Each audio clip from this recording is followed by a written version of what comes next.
We got a military-related album here. We do. For you here. We got Sabaton's 8th album, The Last Stand. It's no surprise to me that this is a concept album all about like the biggest last stands in history that have taken place, like the Battle of Thermopylae, for example, the Battle of Shiroyama. You know, a lot of big ones from World War I. I think the Vietnam War, I believe, is another one that might be on a bonus track. Anyway, it's the main one that was the single was from was World War I. Yeah, the main focus of the album is notable last stands that have taken place in history. Yeah, it's only been a couple of years since the last one, Heroes, so they tend to put out material pretty quickly. Yeah. I don't think this is that bad of an album. I think this is, you know, I enjoy the concept of it. I like all like the themes that they talk about, you know, with all these this different subject matter, military-wise. You think otherwise, though? I just think that it would be. I have a hard time. I always have a hard time with bands that like this. Like the only other one that I can really think of really quickly, and I don't want people to think that like I'm just, you know, trying to be negative, but like here's my issue. The first other band that is like this that shoots into my head would be Dragon Force. Would be like a band that writes about things that they have not immediately experienced themselves, or anyone in the band has immediately experienced. Because I looked to see if anybody in Sabaton had any previous military background, and none of them do. Really? None of them.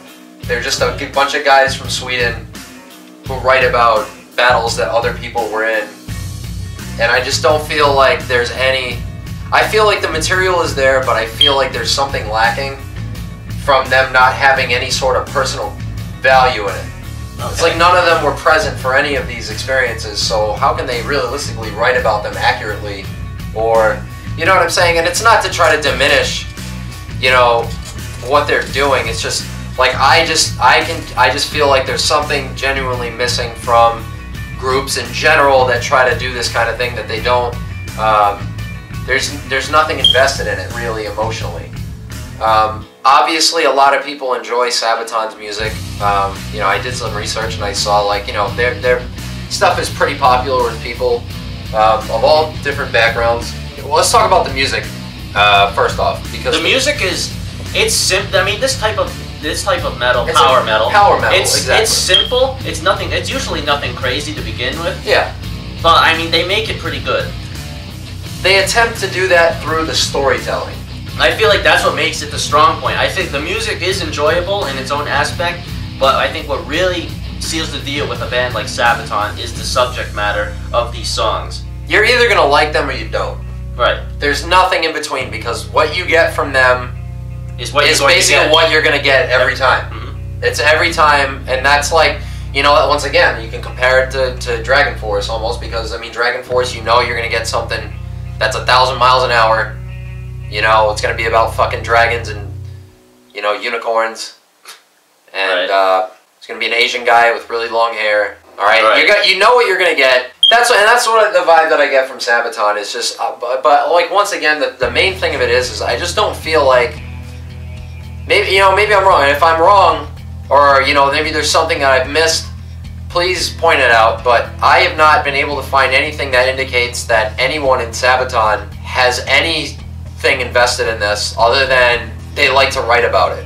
And I think that just from doing that, there's an element missing. There's been a couple of really good records that came out this year where people really had shit invested in it, and I just don't get it from this kind of music. It's just, I don't know. I feel like maybe you're looking for something maybe more personal, rather than something that's where they've written about it but they haven't experienced it. Maybe that just says something about me as a listener. Maybe I represent some different demographic of. To me, I'm interested in this subject matter. I find all these different battles and that have taken place in wars and everything like that. I find it interesting.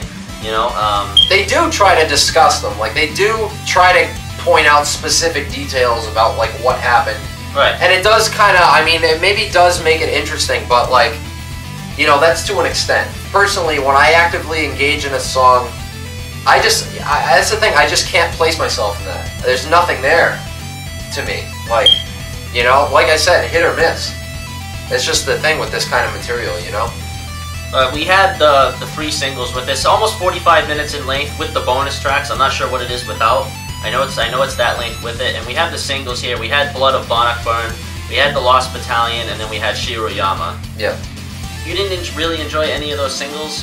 Nah, I did like them. I don't think I like the title track the best. Here's like I just know myself when I engage in music that the first thing that I kind of do is like, obviously as like a person who plays, if I'm not finding any value lyrically or anything like that with the message, I go to the instrumentals.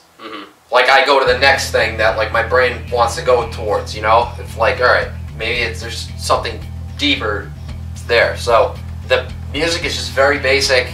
I just can't get it like what everyone else or what other people seem to be able to get, people that do enjoy them. Right. I can't get out of it what they're getting. There's one song in particular and one part of that song that I think we need to address because I'm not sure if other people have noticed it. This was pointed out to us of a friend of ours who's a big fan of this band. Yep. Hill 3234. Yeah, just creeping death One riff. part of it sounds too much like Metallica. Yeah. When you're playing like power metal things, I feel like it's probably, I don't listen to too much power metal, but I imagine that, you know, this isn't the first time this has happened in this genre. You know, I think that this probably happens when you have very simplistic writing. You're bound to stumble over something that somebody else did. You know, because a lot of Sabaton is just power chords. And it's like, it's not, there's only so many chord progressions that you can do, or that exist, you know, before it's going to be like, hey, that kind of sounds like that. But this one is like very blatantly ripped off. I said, this is Creeping Death. It is Creeping Death. It is the same chord progression as Creeping Death.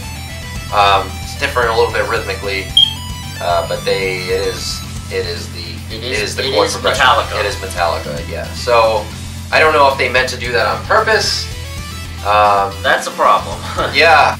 I mean, overall, I enjoyed this album. I enjoyed the last album too. I enjoyed Heroes. You know, that's the album that like really got me into them from the friend of ours that's been suggesting them to me for a while. Yeah. I said, you know what? I said, I'll buy The Last Stand. I said, I'll check it out.